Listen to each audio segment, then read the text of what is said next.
we're live. Scott. Oh, am I? Okay, I just start out. Yeah, you know. Okay, I mean this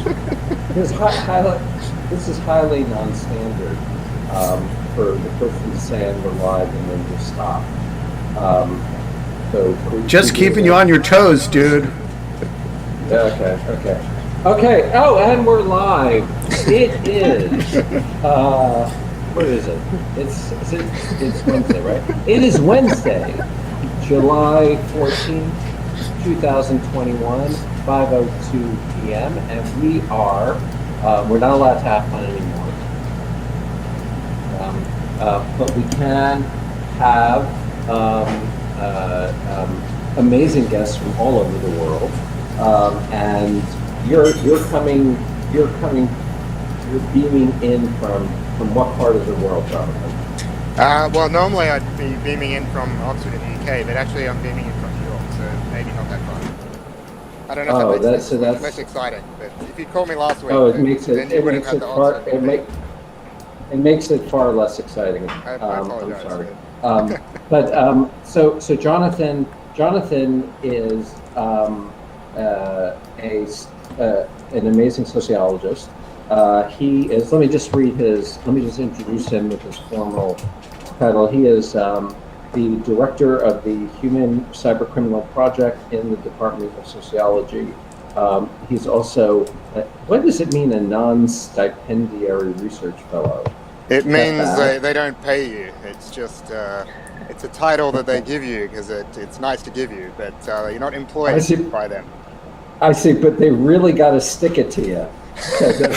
Well, yeah, we don't want any confusion as to you're not getting any money. Well, I wait a minute. I have another question about your title, which is when you say the human cybersecurity, cybercriminal research, does that imply that Oxford also has a sort of zoological, a non-human cybercriminal research program? The non-human is the technical, computer science, and all the things I really don't understand very well. That's the non-human. So we're drawing that distinction. They're trying to understand the people involved, which for some people is the users and all sorts of issues related to that. But for me is the criminals and trying to understand offenders, who they are, how they're organized, where they are, these kind of questions. That's what drives the research that we're doing in Oxford on my side.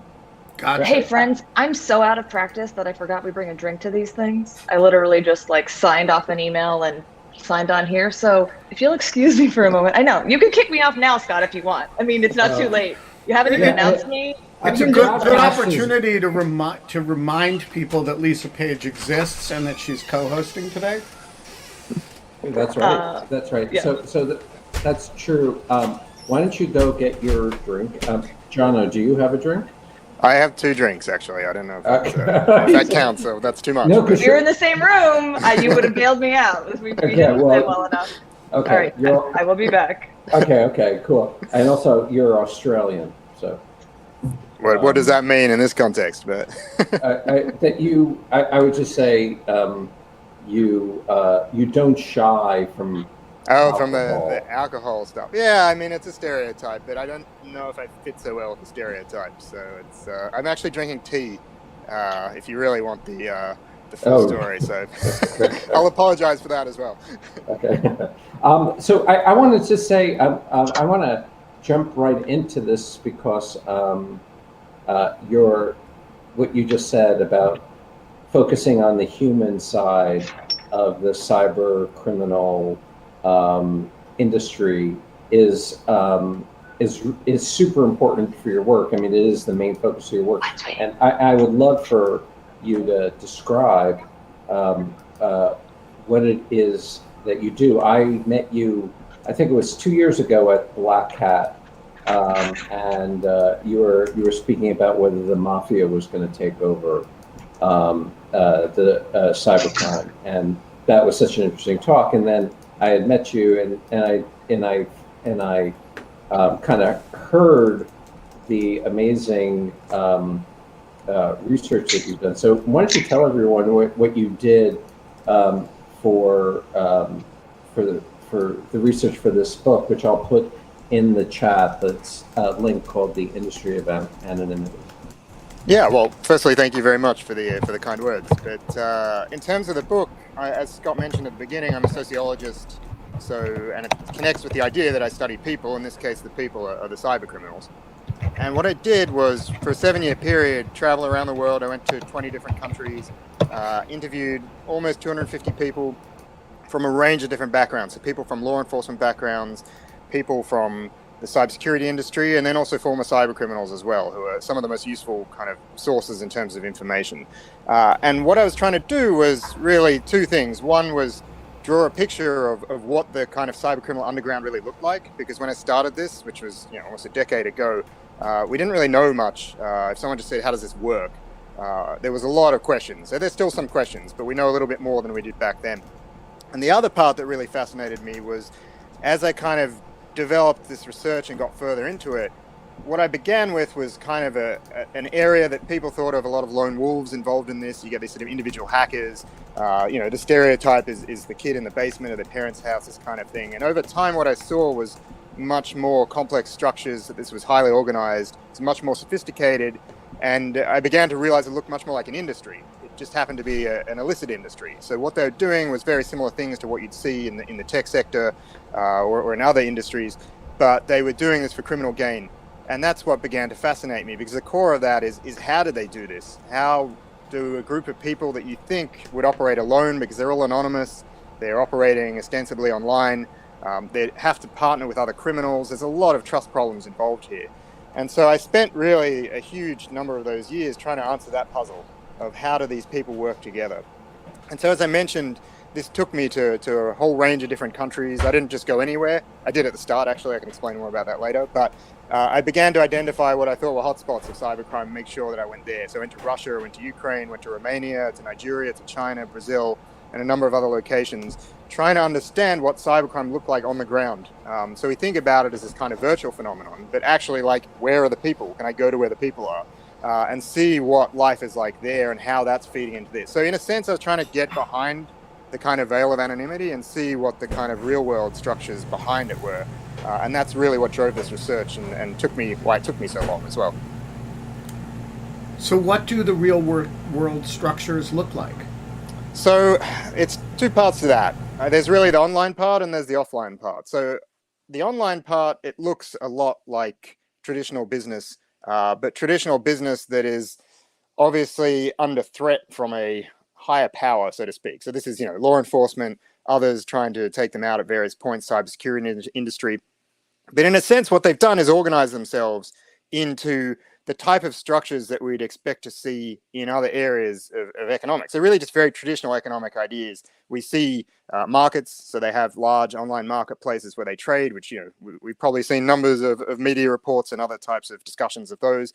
People like to talk about them as the dark net or the dark web, but it's actually quite a bit more complicated than that. But there are a number of locations online where people meet, where they trade, where they organize, where they network.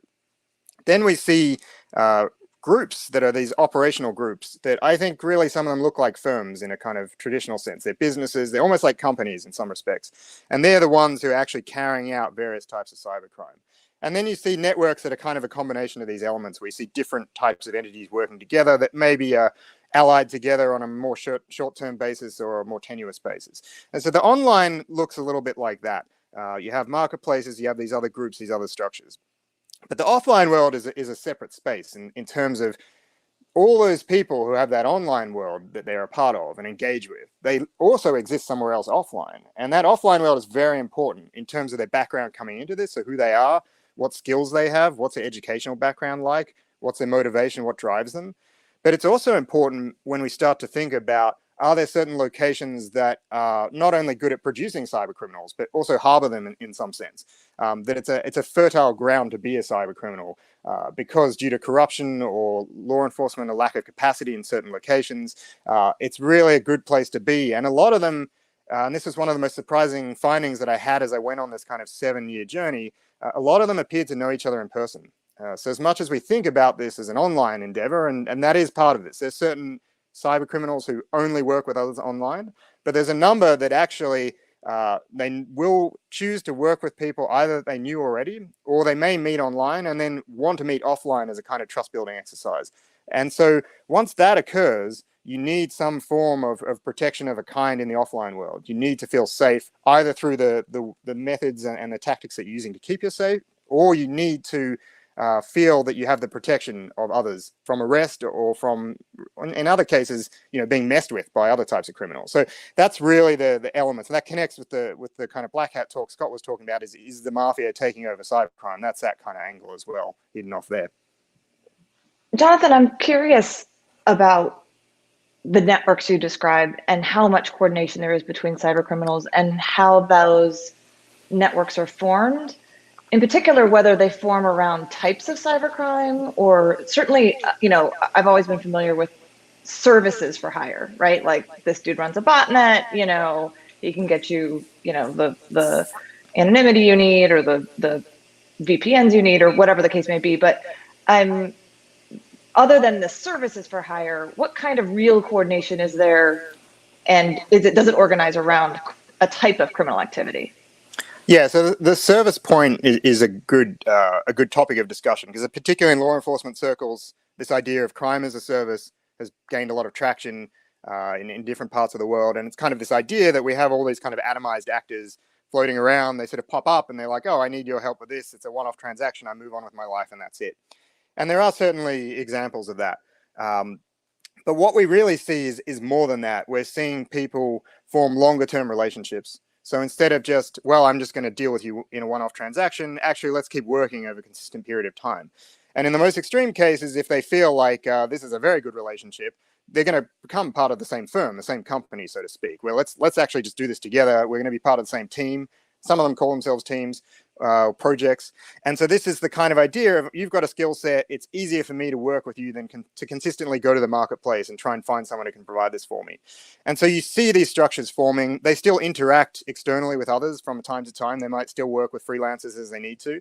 But that's the kind of point that it begins. And this can happen online, but it can also happen offline. And I've seen both in the cases I've looked at, where some people will meet on forums, or they'll meet in other locations. They'll find what they believe are trustworthy partners, and that will be the beginning of the relationship. You start small, you start with a little deal, and you build trust incrementally until maybe you've been working with this person for a year or so.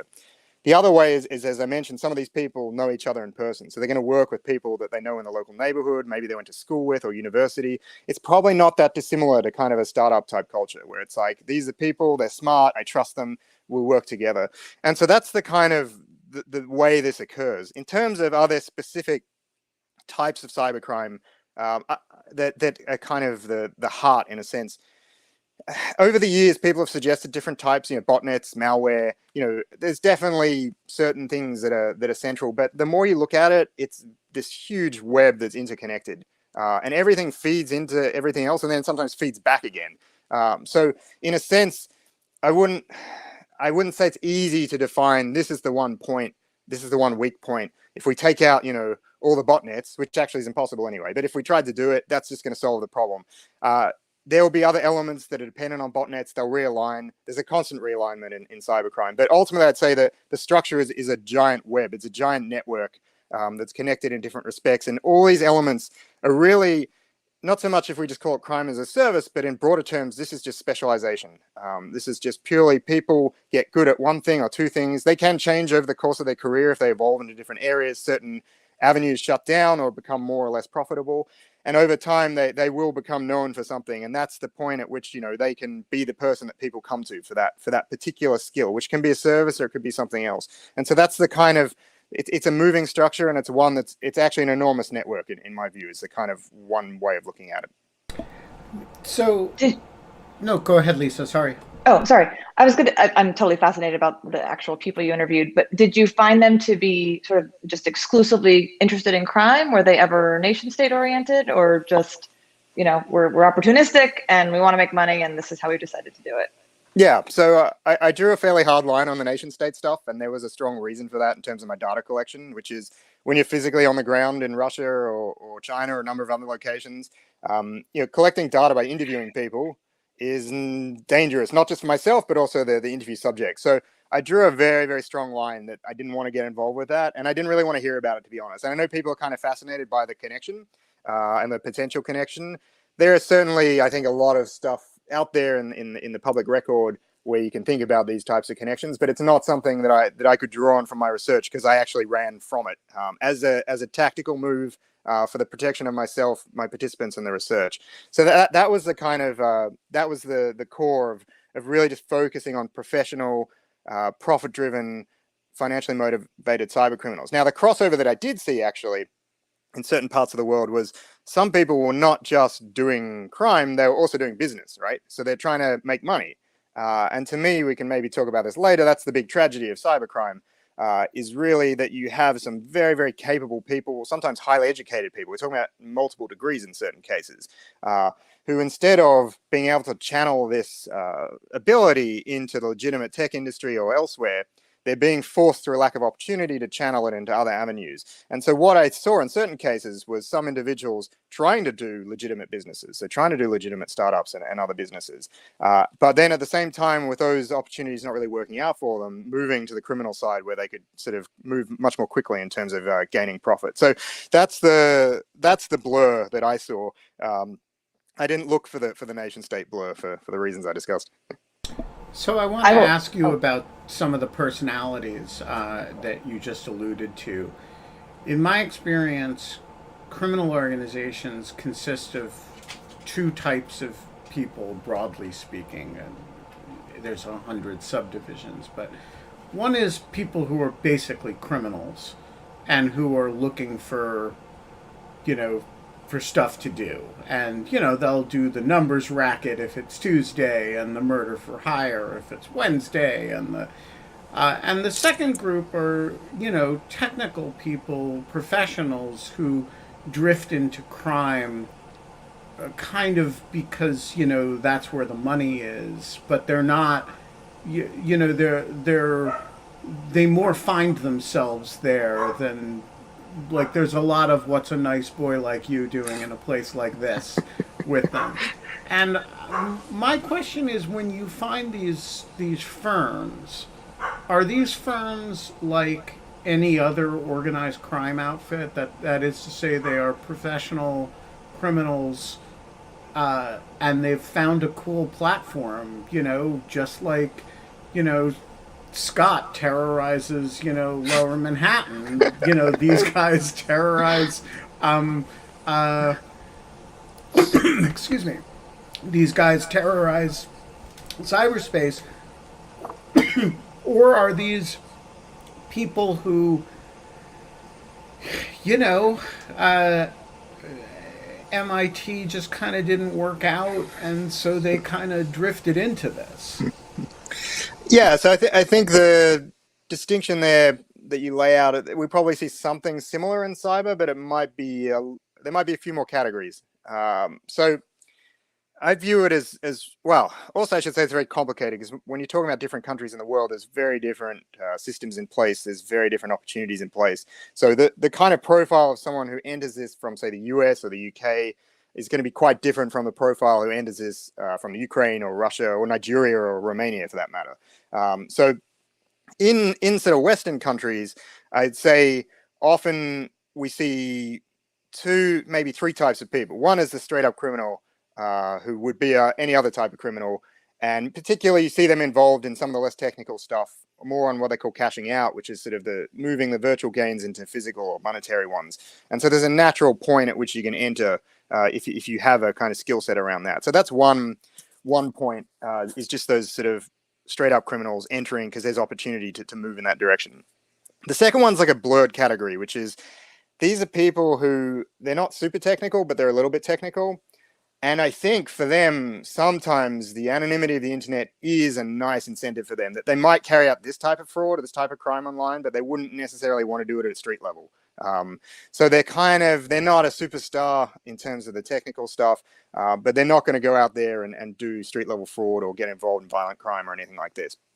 And then the third category, these are the ones that are straight up, they're pretty good at what they do. They're highly professional.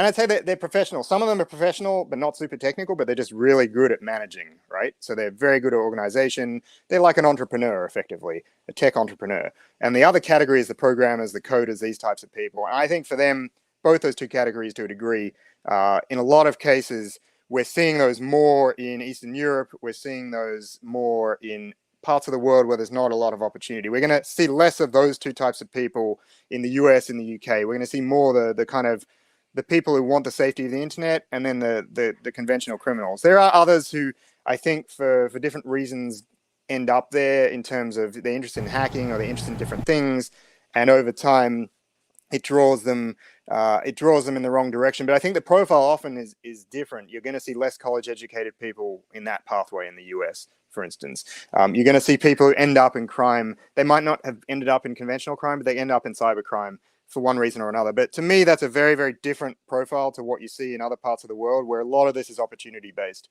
These are people who are just trying to make money. In some cases, it's about fraud. Places like Nigeria or Romania, it's a very fraud-based type of cybercrime system. This is pure money. They're very, very professional and good at what they do. In places like Ukraine and Russia, I honestly think these are very, very similar people who could be working in the tech sector. In certain cases, some of them are. They kind of moonlight in both roles. And that, to me, is quite a different type of activity and quite a different type of person. These are, as I mentioned, highly educated people. And I wouldn't necessarily say, like an MIT dropout equivalent. They might have actually graduated from MIT with a doctorate and then realized there weren't any high-paying jobs available to them and decided, oh, well, I'll go and work for the cybercriminal enterprise instead. It almost suggests that the right thing, the right policy to counter cybercrime would be to declare an amnesty and have a sort of Silicon Valley, special visa for so that they can all go work for Palantir or something. So, Jonathan, I have to ask you. I think Scott's on mute. I think is. Scott, would you like to go? It is charming to watch him struggle. Okay, well.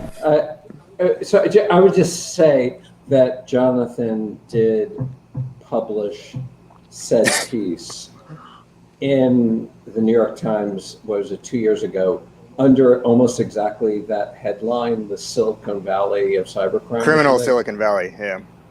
Right. So great minds. I'm sorry. I'm glad you picked up on that, because I think not everyone gets to that location. I don't know that Scott or Ben know this, but when I was a puppy prosecutor, brand new at DOJ, my very first case was a money mule network doing eBay fraud out of Romania. So I want to ask, which I've been to a jillion times, sadly, but I have been to Romania a jillion times.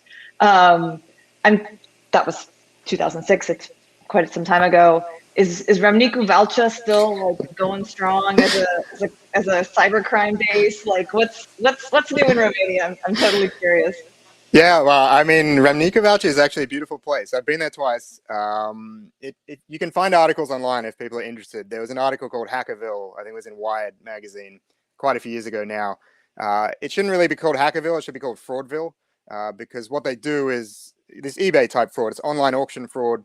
It's a very simple scam. It's selling things online that don't exist. So originally it was cars. So they would have ads for cars, sometimes older cars. This was my case.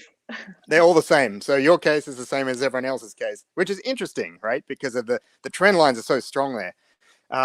So basically, that's it. They advertise they do other stuff now, not just cars, they do vans as well, so they're evolving. They also rent out holiday apartments that don't exist, a whole bunch of stuff that doesn't exist. That's their kind of business.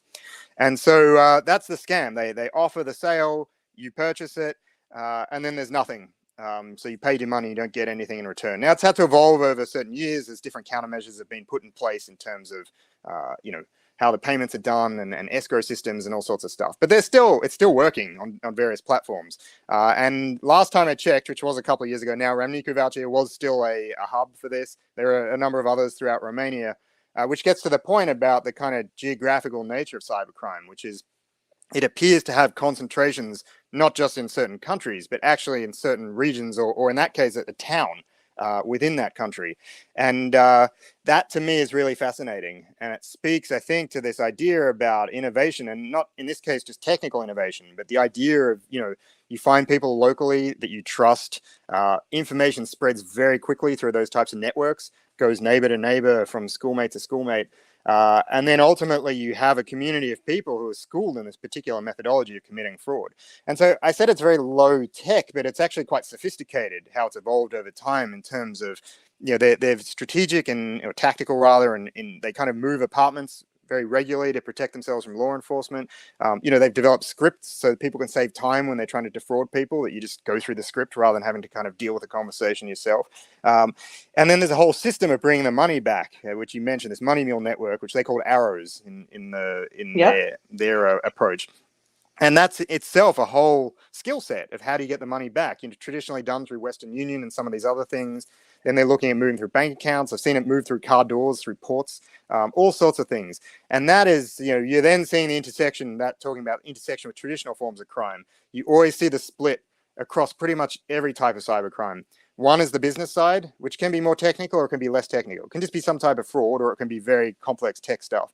And the other is the money side. And you always need that marriage between the two, because ultimately you get the money out of the victim, or however you do it, and that money has to get back to you safely. And that skill set is rarely held by one individual or one group. It often involves some kind of partnership between two, and you see that time and time again. Right. And that was, as a young idealistic prosecutor, that was actually one of the things that bothered me most when I was in Remnico Valcha, is this is a town of, I don't know what it is anymore, but it's not big. It's not big at all, yeah. Tens of thousands, but not, maybe 100,000 or something. But it's otherwise an unremarkable town in Romania. And there were, I don't know, 400 billion MoneyGrams in Western Union.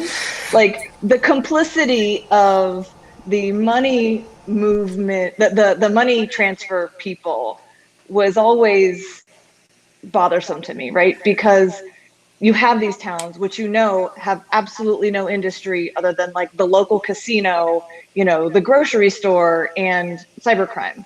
And the kind of blind eye that was turned to by money transfer companies always rankled me when I was so young and idealistic. So my colleague, and I should say my boss as well at Oxford, Federico Varese, who I work with on certain projects, he actually at one point, I don't know if he ever published it, but he went and counted all the MoneyGrams and Western Unions in Remnico Valcha and a number of other locations in Romania, and then looked for similarly sized populations in Italy and other locations to compare the number and to see, so to basically make this point that, and there are a lot. I can't remember what the number was, but I mean, just walking around there, there's one here, there's one there, there's one everywhere. And it's kind of interesting, as you say, that there's the complicity, the kind of informal complicity, which is, these are, legitimate businesses. I mean, Western Union, MoneyGram are large businesses. And how much do you put, compliance procedures in place? How much are you putting into investigation to stop this stuff from happening?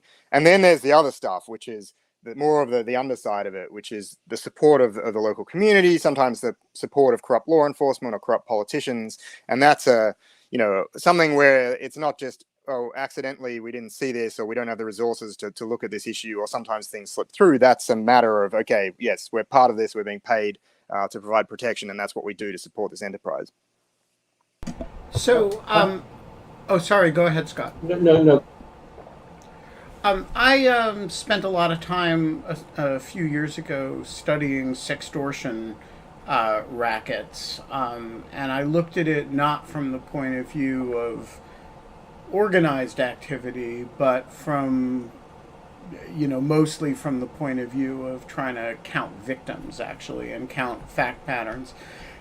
I did, however, notice that there were these towns that seemed to be serious centers of sextortion. One of them was in Morocco. I'm curious whether you have looked at sextortion in particular, sextortion rings, and sexual exploitation more generally, and whether it fits these patterns that you're describing organizationally. So I haven't actually looked at those types of cases in detail. again, I mean, it's a matter of scope, and I really kind of focus quite tightly on I mean, there may be financial elements involved in those types of cases as well, but that was the kind of, I was always on the profit motivated side, which usually fraud and different types of things. It wouldn't surprise me, broadly speaking, just a matter of how crime works, it wouldn't surprise me if you see some types of hubs, but I don't have anything direct on Yeah, that. I mean, the sextortion world is pretty neatly divided into sextortion for money, and sextortion for, uh, I don't know, for titillation or whatever. There's a pretty big racket going, of befriend somebody, get nude pictures, and then extort them for. I mean, this was a big enough deal that the U.S. Navy issued a warning to Navy CIS entered a warning to all the enlisted men because they were, getting taken for 10 grand. So there's a big commercial side of it. I've been mostly interested in the sexual exploitation side, but what you're describing about this town in Romania is exactly what is going on in a different town in Morocco on the sextortion side, and I suspect for many of the same reasons.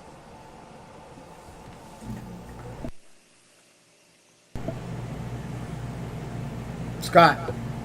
Oh, okay. So I wanted to. I was curious. First of all, do you pay attention to what's happening on these fora like every day or something? Because I was curious as to whether there's been a very strong reaction to the Reville ransomware attack, which seems to have woken people up about the dangers here. I would feel like if I were a cyber criminal, I'd be seriously pissed at Reville, because you don't want to operate at that noisy a level. I mean, do you have any intel about that, or any? So I have thoughts, but not intel. So I'm not. Well, actually, I should say I'm not day to day in the forums, but I'm actually not even normally in the forums. In the sense of the way I always gather information is through the people themselves. So there are other researchers who do the sort of online facing gathering of data from some of these marketplaces, some of these forums, and obviously there's a whole industry built around this. And some various companies that this is their business, both collecting this stuff and then reporting on it. So often I talk to people as part of my work who themselves are engaged in this world. I won't go into the details about why I don't do it, but it's enough to say that other people do it. But your broader point is, I think, an important one, which is, I think there's a kind of like a sweet spot if you're a cyber criminal, which is you want to make as much money as possible, but it's really not in your interest to get a lot of attention. Like if you're a professional. If you're not a professional, you have different motivations, whether you're nation state connected or otherwise. That's attention, or if you're an activist group or whatever it might be, attention might be what you're seeking. But if you're a professional cyber criminal, what you're seeking is money, ultimately. And so I think often in these cases, I do wonder whether there's sometimes been a miscalculation. So I mean, the Colonial Pipeline case, I mean, that is a mistake ultimately in terms of the knock-on impact of what happened. I don't think they were thinking necessarily about we're going to cause this level of extra harm beyond just to this company and to try and extort them. And I think with the more recent case, the Reville case, what we're looking at is again another group that has obviously drawn a lot of attention to themselves. I think partly they've drawn that attention not just through what they did, but now the story's out there. So once you get one big ransomware story, it becomes a little bit of a roll for a while. And so now we're talking ransomware. And so I think that puts you as one of these groups really in the eye. And I think that's a place you don't want to be. Now we can talk about them being protected. We can talk about them being safe in another location, but it's better for you to be quiet. And I think in a lot of cases, the ones that get noticed too much something will happen ultimately. Now, it might not necessarily lead to arrest or lead to anything like that. It can in certain cases, and there are examples of that in the past. But certainly it does lead to some, at least short-term problems in their business. And I think for the whole ransomware industry on that side, it's going to lead to a lot more attention, certainly in the short term. It wouldn't surprise me in the long term, then when people forget about this because they get distracted by other things, it'll just reform itself. Whether they're back just doing what they're doing before under new names, whether they move on to some other area, it's not going to be, I think, a long-term solution. But in the short term, it definitely causes a lot of attention and potentially instability, and it will cause them, I think, short-term pain in terms of having to at least disappear for a while. And it certainly may cause wider pain to those associated with them, and to just generally those in ransomware, because people probably have a higher level of attention right now. I'm sorry. Go ahead. Lisa. You can go. Okay, well, so it doesn't follow from his question. So if yours is still on topic, you should go. Okay. All right, then I'm going to go. I'm curious from a trust perspective, what your spiel was like. These are criminals. They're inherently untrustworthy. Like, why did they talk to you? I mean, you're a very nice fellow, but it usually takes a little more than that to I'm an academic from Oxford. Would you like to do an interview with me? Here's my human subject review board approval to talk to you. Well, that's basically what I did, but in an Australian accent. Honestly, I mean, that's clearly the difference, because if I did that, they would shoot me. Well, okay, look, there's a number of layers to this. I mean, I have to, in terms of ethics, you have to be upfront about what you're doing with your study. You have to basically be very clear with all participants, regardless of their background, as to who you are, what you're doing. There can't really be any subterfuge or anything in terms of hiding. So any engagement I had with participants from any background, it had to be an open and transparent sort of engagement. And so that was very important. So one of the decisions I made throughout the project was to focus on former cybercriminals. So these are people who had either retired or they'd been arrested at various points. Throughout the project, different people told me to engage with active ones. I had a couple of brushes, and to me, it confirmed what my suspicions were, which is, one, you can't really trust what they're going to tell you, because you don't know who they are. You're dealing with people online. Someone says, oh, this guy's an active cybercriminal. Okay. And then, maybe they tell you, but they don't tell you much, tell you bits and pieces. So that was something where I really didn't want to engage with, and I tried to avoid engaging with a lot of the time. There was only a couple of cases where it was almost put on me that this person then is in touch with me. But overall, that was not the strategy that I used. And I found once I was focusing on former cybercriminals, people have a lot less to hide. One, particularly if they've been prosecuted, that's out in the open. And so that is a big part of it. And even if they've just left the business, but they've not been prosecuted, this is their old life now. And the key thing was, everyone that I spoke to is reported anonymously. And this applies across not just those from a former criminal background, but from law enforcement, from industry. And I should say, actually, some of the most paranoid people I ever dealt with were not the people from criminal backgrounds, of course. There were people from industry, some people from law enforcement, some people take a very, very long time to build that trust with.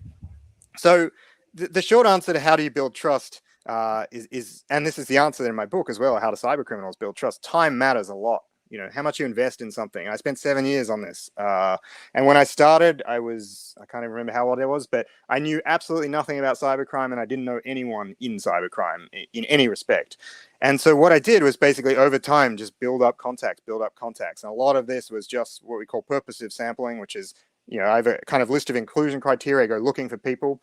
And the other part is, what you call snowball sampling, which is once you meet someone, you get recommendations from them. And over 7 years, I basically built up enough of a network that I could get to these people. But the last thing I did, and that was probably the most important with regard to some of the people from cybercriminal backgrounds, was I basically became pen pals with some people who are in prison.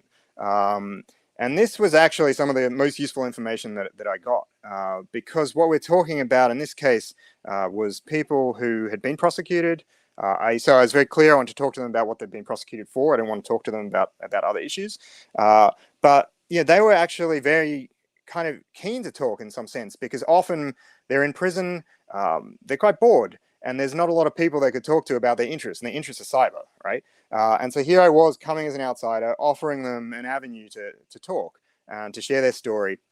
And again, in a way where it's anonymous, where they don't have to worry about me publishing details about their identity. And that, to me, there were certain people I spoke to for a very, very long period of time. And I got really a level of access that if you met up in person would actually be very difficult to gain, because, you meet someone for an hour and you think, look, you're busy. I don't want to kind of take up your whole day here. Whereas in this case, as I said, I basically became pen pals with some people. And that information that I got from some of these former cyber criminals is really some of the best stuff that I got. And it was so useful to the study. And so that was the kind of, I figured that out right at the end. It took me about 6 years to figure that one out, but that was where I ended. Dr. Doom, the floor is yours and that of your disembodied voice, which somehow seems very appropriate in the context of this conversation. Thanks. Which question do you want me to focus on? That is a matter of your unreviewable discretion. Oh, well, thank you. Conspiracies break down as they get larger. And you've been talking about how they're large networks of cyber criminals. How do they scale but maintain trust? Yeah, it's a really good question. So the answer is that actually it's a huge problem in running conspiracies of all types, as Devin Nunes is aware, for some of us present. I'll just speak to the cybercrime conspiracies, but it's basically there's a distinction between what is the network, which can be a lot of people who are loosely connected to each other, and some of them might be just those market type of relationships or freelance type of relationships. But the answer is in the very, very serious groups, the core of the groups that you would regard really as the firm are quite small. So a lot of these malware cases, like we don't have details on, there are certain people who probably have details, but I think publicly we don't have details on these recent ransomware groups and the structure of them. But in other types of malware cases that I've looked at, it's usually 3 to 8 people, sometimes 10 max in the core group. It's a tight unit. They know each other well. They work together very regularly.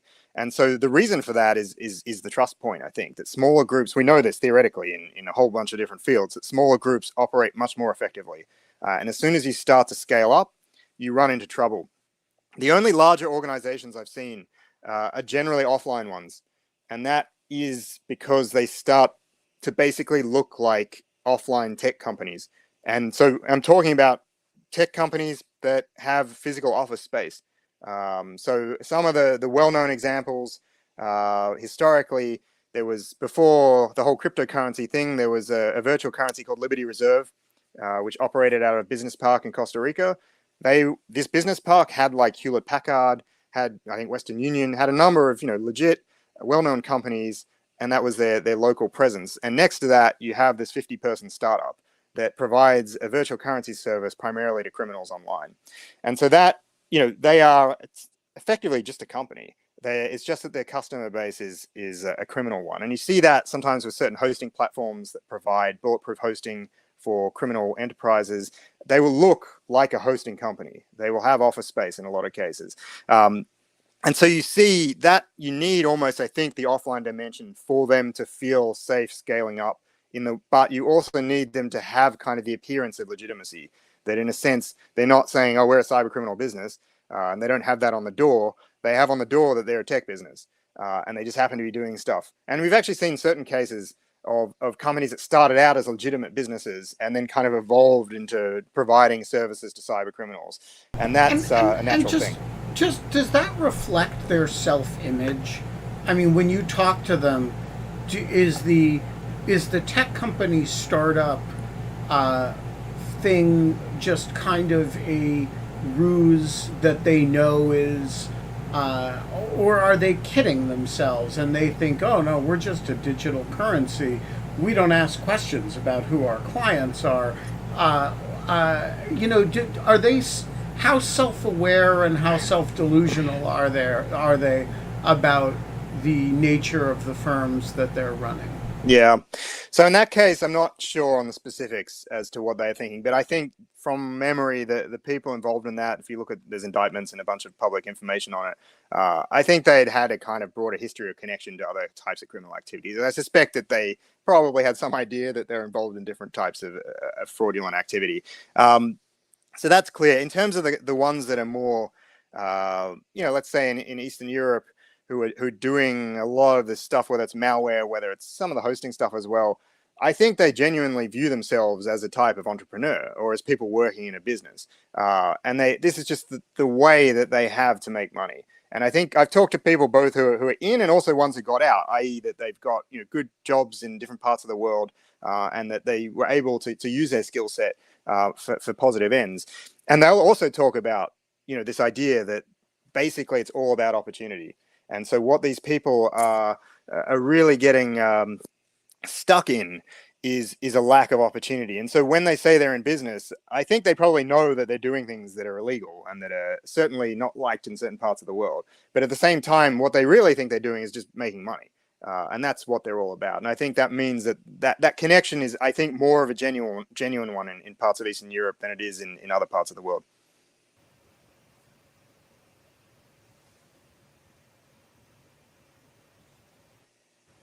Sorry, I think that was muted. I don't know if I lost the sound.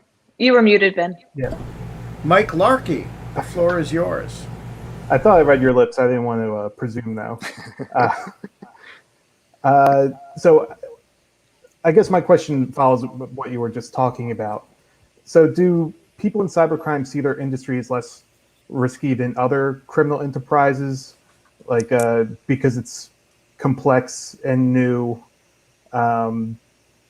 Does that create like layers of separation that protect them, like a lot of financial crimes, just in fact finding and presenting evidence? And do they think, well, like we're never going to get caught? No one's ever going to, hold us accountable. Yeah, I think you see a mix. So you find within the cybercriminal world, people who are incredibly paranoid and are really, really worried about everything and everyone they deal with. And I've got a number of different stories from interviews that goes back to the trust question of people who are being very, very uncertain in some sense of who you are and who you might be connected to. But ultimately, it's an issue of not just the side that's about being very paranoid, but there's also a side that thinks, well, I'm anonymous, and I've spoken to some people that basically said, look, I thought that I was so technically gifted that no one would get me, so I could pretty much do whatever I want.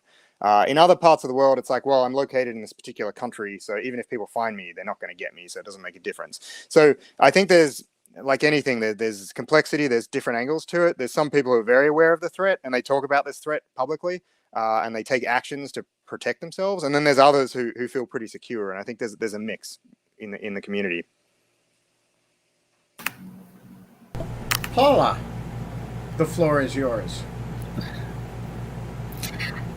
So my question, I guess, kind of builds off your New York Times article, because I mean, from my own experience, I'm going to law school, and I feel like the people who are politically motivated or the lawyers, potential lawyers I meet, all want government jobs. And it's a very wanted thing. And so when you're talking about cybersecurity, the government reaching out to these people and putting them on different pathways, I feel like the narrative that I hear when I listen to, podcasts about cybersecurity is we're always behind the curve on this. So I can't imagine why they wouldn't be actively recruiting these people with all the resources they have.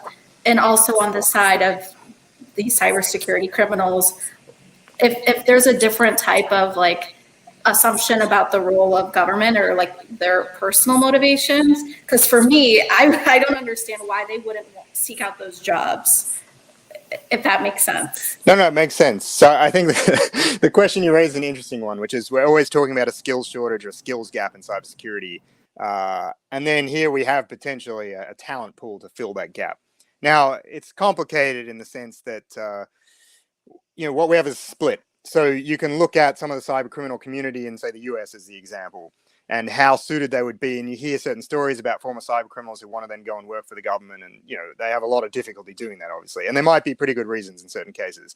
I'm not going to speak to certain cases. Others where I think people have clearly reformed themselves and are quite trustworthy. So it's a complicated question in Western countries, particularly around government, around security clearances, around all these types of things. And I think also around the profile of some offenders. And I think probably the argument from certain agencies would be, well, they already have a talent pool of a kind. I certainly think that probably there may be instances where it's happening. I don't know all the details, but usually in the US and the UK and other countries in the West, the discussion's more going to be around some of these individuals going into private industry, because that's a point where it's going to be less sensitive work. There's a massive skill shortage in private industry, and that can be done. And there's some terrific people, I've met, I'd say they're terrific people. They're former cyber criminals who I think have reformed themselves. And to me, it's a kind of shame that if you have a criminal record, you're basically barred from a lot of these types of jobs. Sometimes just, people don't want to hire you, not through any kind of official diktat. But at the same time, I know, certainly from my research, that there's a number of people working in the tech sector who used to commit criminal activities but were never caught or prosecuted.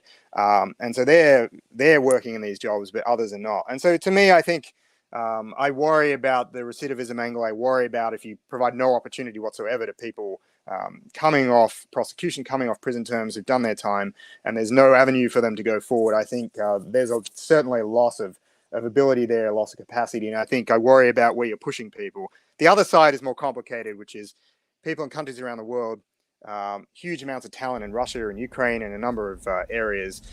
How you funnel those, and this gets back to the point that Ben was making and that Scott noted I'm very keen on, which is how do you funnel opportunity to those people? And there's certainly very, very good examples of people from all parts of Eastern Europe working in companies across the world, contributing enormous things to the tech sector.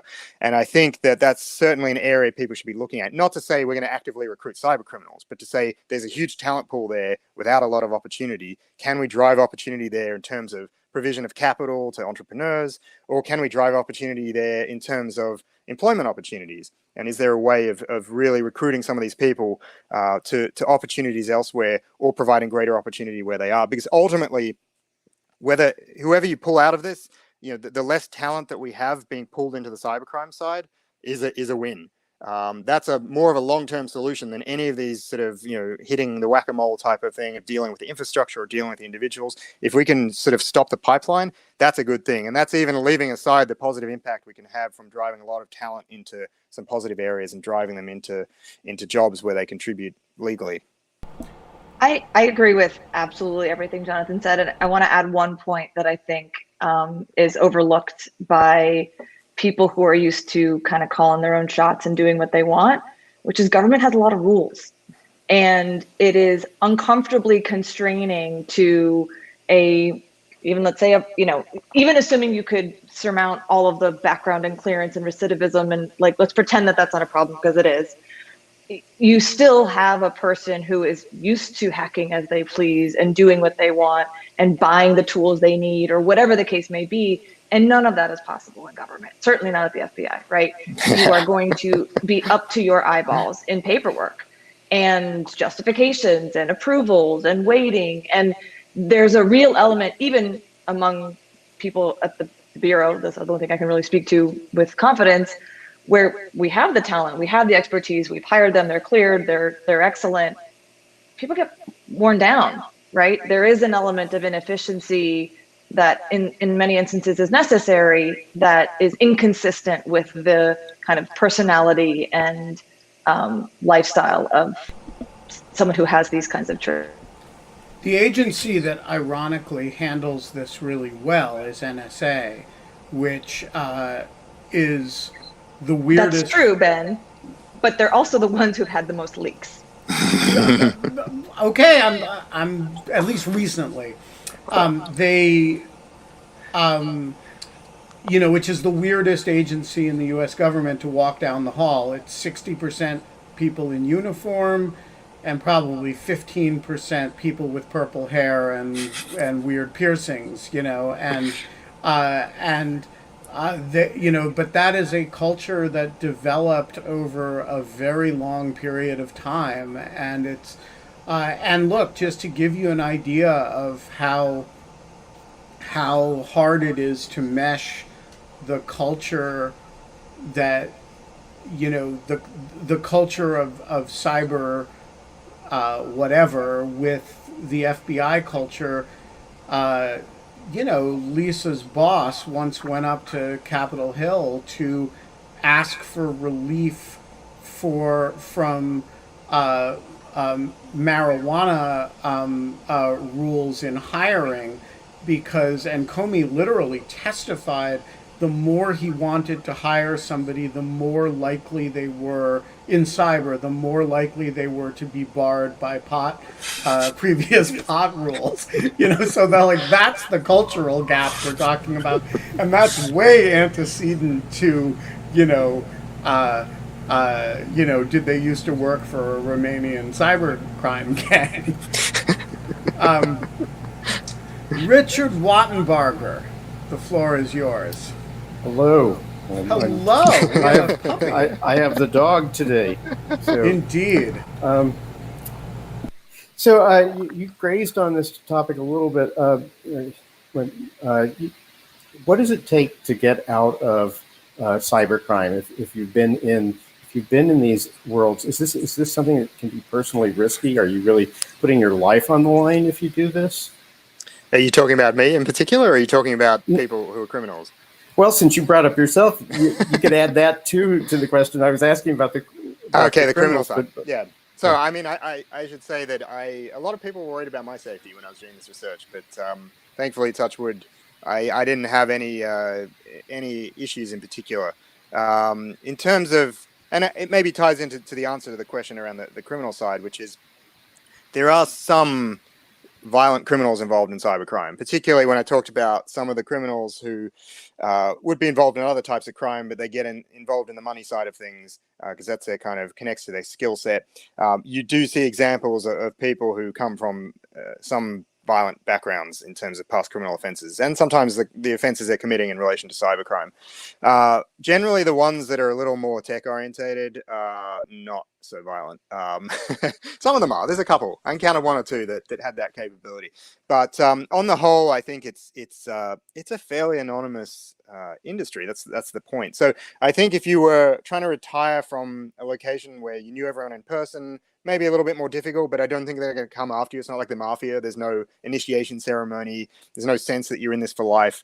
I don't think there's that type of risk at all. And I think putting that on cyber is probably not going to be accurate. And I think if you're online, people disappear all the time. They disappear because they were arrested. They disappear because they lost interest. They disappeared because they got married, all sorts of things. And so that I think you can walk away from very, very easily. And I've interviewed people, I've encountered people who've walked away from past lives and are generally not known about. So it's that's the kind of that's it. It's not a mafia type of situation. It's a situation where I think largely you can leave if you want. KK, I was going to be fooled by your Daniel Burge impersonation. I'm in a chair wearing the same color shirt as the chair. Except you screwed up because you're not backlit, so I recognized you. The floor is yours. Well, I decided to make, about 5 minutes into the show, I decided to make a meta commentary about the show that was to see if I could hack my way in and get up on the inner sanctum of the screen as an anonymous individual using only my wits and my networks of people that I happen to know and have contact with, and to fool the incredible mind of Ben Wittes. And with Scott and Genevieve as no help from Lisa because she was useless because she couldn't figure out how to use Crowdcast, and a number of the Greek chorus, I was upvoted my question, convinced Ben to come to bring me on screen, and but I've loved this conversation. I do have a real question besides my meta question joke, which is, what the hell's up with the sword on your wall? That's a good question. I didn't know if that. Thank you, Kate. I thought that would come up first, actually. actually. I'm surprised this has not been raised already. So basically, as I mentioned to Ben, I'm usually in Oxford, and I'm on holidays at the moment, so I'm in New York. And this was a toddler running around the house somewhere, and this was the one room that was safe from my son. And this room is largely a storage room with a whole bunch of piles of stuff everywhere. And the one shot I could get that seemed vaguely professional included the sword, which is Aragorn's sword from Lord of the Rings, if you want to know the specifics. We did have a discussion about whether I should take it off the wall to be more professional, but decided that maybe this would be something the viewers would enjoy, so we left it up there. So that's the explanation of the sword. Nothing says to me cybercrime more than the Lord of the Rings sword. So. We're going to leave it there. Jonathan Lusthaus, I would say you're a great American, except that you're an Australian living in the UK. But you're a great temporary American as long as you're in New York. Thank you for joining us. This has been very excellent. Well, thank you very much for having me.